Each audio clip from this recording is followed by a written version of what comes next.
Eh bien, je retrouve Luc Boulade sur son stand. Déjà, merci de m'accueillir sur ton stand. Comment vas-tu?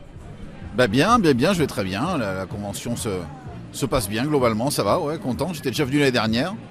Et voilà, ouais, ça se passe bien. Globalement, il y a autant de monde que l'année dernière, donc plutôt content, quoi. Est-ce que tu as des anecdotes à nous partager de cette convention? J'ai rencontré un petit peu des nouvelles personnes sur les stands. Voilà, ouais, principalement ça. Puis retrouver David aussi, et puis toute l'équipe d'organisation. Donc rien de nouveau vraiment par rapport à l'année dernière, mais ouais, j'ai rencontré des nouvelles personnes sur les stands surtout, c'est sympa. Concernant la culture geek, tu es tombé dans la marmite à quel âge? Moi je suis pas du tout, étonnamment, je suis pas tellement ça, je suis pas gamer. Je m'intéresse surtout aux personnages et aux situations. C'est pour ça que vraiment je suis tombé dans le doublage de manière un petit peu naturelle peut-être, on va dire. Parce que voilà, on nous explique un petit peu les situations, les enjeux des scènes à jouer, etc. Et nous on les joue. Et en dehors de ça, voilà, moi je vais pas spécialement chercher autour. Quand je double un manga, je suis pas spécialement le manga, toute la culture qu'il y a autour. Ni les jeux, alors que j'ai travaillé sur plein de jeux. Mais voilà, mais en tout cas j'aime toujours autant ça, voilà. Quel est ton meilleur souvenir de comédien de doublage? Meilleur souvenir, c'est difficile parce qu'il y a eu tellement de séries. Il y en a un qui me vient, c'est un dessin animé qui s'appelait à l'époque Chop Socky Chooks, il y a longtemps. Ça a dû sortir il y a une douzaine d'années sur Cartoon Network. Et je doublais le méchant là-dedans, une espèce de petit gnome malfaisant. Derrière, il y a une vidéo sur YouTube là-dessus qui est assez sympa d'une scène que j'ai choisie. Là, sur mon stand, j'ai la petite statuette de Garp, et ça aussi, c'était un super... J'en garde un très bon souvenir de l'enregistrement de One Piece. Très bien. Quels sont tes prochains doublages? Prochain doublage, il y a les Griffins, que je vais continuer, où je double le fils, plus deux autres personnages dedans. Il y a la série en voice-over qui s'appelle Wheeler Dealers. Mais là, c'est pas vraiment du doublage, c'est de la voice-over, c'est-à-dire ça parle de voitures, des gars qui achètent des voitures et qui les revendent, et puis au fur et à mesure, voilà, pour arriver à acquérir un véhicule plus grand, plus important. C'est un duo, c'est une série qui marche assez bien, un duo, c'est une série anglaise, Wheeler Dealers. Et voilà, je fais en voice-over le protagoniste de la série. Et voilà, pour l'instant, c'est tout ce qu'il y a de prévu, donc voilà. Étant un grand fan d'une série avec une porte des étoiles, je vais te faire participer à un sondage. Est-ce que tu as déjà regardé la série Stargate? Oui, j'ai déjà regardé la série et j'ai participé à quelques guests, je ne sais plus exactement les noms, parce que c'était il y a longtemps qu'on l'a faite. Bien sûr, c'était, je crois, Edgar Givry qui avait un rôle important là-dedans. Bien sûr, j'ai le souvenir de mon ami Thierry Mercier, qui doublait Tilk.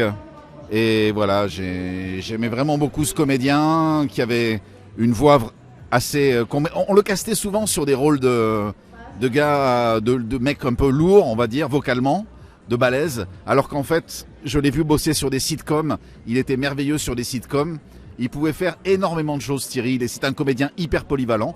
Et donc, ta question est très bonne parce que ça me permet vraiment de rendre un hommage chaleureux à Thierry et de lui envoyer plein de pensées. Voilà, Thierry qui nous a quittés il y a quelques mois. Par la pensée, je l'embrasse bien fort. Voilà, gros bisous Thierry. Thierry Mercier. Et toi, personnellement, tu es plutôt science-fiction, fantastique, fantasy ou horreur? Alors c'est marrant parce que l'horreur, j'ai redécouvert ça avec mon fils qui m'a montré pas mal de films intéressants. J'avais été un peu vacciné il y a 25-30 ans parce que j'étais allé en voir un qui m'avait pas plu du tout. Enfin, si, mais qui m'avait donné mal à la tête. Mais là, j'ai redécouvert ça par rapport à mon fils, j'ai beaucoup aimé. J'aime beaucoup aussi tout ce qui est fantastique, mais j'ai pas spécialement de style de prédilection. J'adore aussi les comédies françaises, tout comme les films à grand spectacle. Je suis pas tellement Marvel par contre, non, pas tellement. Mais tout type de cinéma globalement m'intéresse. Ouais. Je suis pas focalisé sur un style en particulier. Ouais. Et en parlant de salons ou de conventions, est-ce que tu en fais souvent? Oui, j'en fais pas mal dans le Nord entre autres, parce que j'ai quelqu'un qui me fait tourner dans le Nord. J'en ai fait une également dans le Var, mais je vais essayer de développer le sud un petit peu. Et c'était où dans le Var? Ah, c'était à Vidauban. Dans le département du Var, il y a pas mal de conventions. Il y a eu en septembre dernier la Fantasticon. Et il me semble qu'il y en a une autre aussi du côté de Roquebrune sur Argent. Roquebrune, ouais, bravo, bonne mémoire. Bonne mémoire. Oui, c'est la Geek Fan Festival et apparemment en 2024, il y en aura une autre. Ah ok, je savais pas qu'il y avait déjà hier un événement là-bas. Si mes souvenirs sont bons, ce sera les 3 et 4 février. D'accord. J'ai contacté des boîtes d'événementiel et d'ailleurs il y a l'organisateur de, je crois que c'est Deauville me semble-t-il. Je les ai contactés 2 mois avant donc c'était trop tard, mais ils m'ont dit qu'ils étaient intéressés vraiment pour l'année pour 2024. Donc c'est assez sympa. Je fais ça par moi-même. Je contacte les boîtes d'événementiel par moi-même. Je leur envoie mes références. Donc voilà, je vais essayer de développer un petit peu ça dans l'ouest, mais dans le sud aussi beaucoup parce que j'ai ma compagne qui est dans le sud. Donc voilà. Ah, les événements de ce type sont en plein essor. Hein, ça explose. Ouais, ça explose. Ça explose si on regarde vraiment l'agenda geek sur Google, il y a tout. Il y a des pages et des pages. Pardon, c'est vrai qu'il y a énormément de conventions, de salons, de festivals. Mais le plus problématique, c'est quand il y a 2 événements dans le même département, le même week-end. Ah ouais, ça c'est pas facile à gérer. Je me rappelle que l'année dernière, ici, il y avait eu Totavel, et je crois que la semaine d'après, il y avait Perpignan. Juste après, ouais. Est-ce que tu souhaites rajouter autre chose à ce premier interview? Oui, parce que je pense que je te reverrai dans d'autres conventions ou salons, parce que je circule. Ah d'accord, ben au plaisir de te retrouver dans une autre, alors... Dans une autre convention, en tout cas, c'était bien sympa. Eh bien, merci à toi d'avoir répondu à mes quelques questions. Avec plaisir, merci à toi.